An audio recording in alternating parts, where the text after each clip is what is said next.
একদিন দাদি আম বাগানে হাঁটছিল। হঠাৎ সে মাটিতে পড়ে থাকা অস্বাভাবিক বড় একটি আম দেখতে পেল।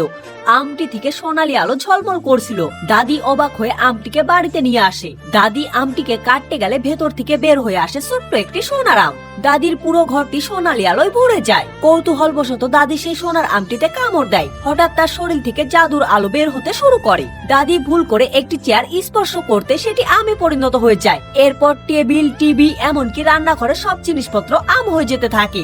এসব দেখে দাদি অনেক ভয় পেয়ে যায়। কিন্তু তখনই পাশের এক মহিলা জানালার ফাঁক দিয়ে সবকিছু দেখে ফেলে। সে দৌড়ে গিয়ে চিৎকার করে গ্রামবাসীকে দাদির এই অলৌকিক জাদুর ক্ষমতা বলে দেয়। গ্রামবাসীরা ভয় পেয়ে দাদিকে গ্রাম থেকে বের করে দেয়। মনের দুঃখে দাদি নদীর পাড়ে বসে কান্না করছিল।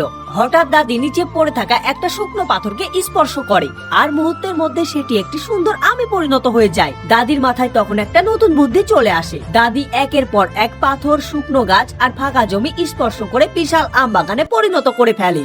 এরপর দূর দূরান্ত থেকে লোকজন দাদির বাগান থেকে আম কিনতে আসে এবং দাদির আম এতটাই সুস্বাদু ছিল যে দাদির কাছ থেকে সবাই অনেক টাকা দিয়ে আম কিনে নিয়ে যায়।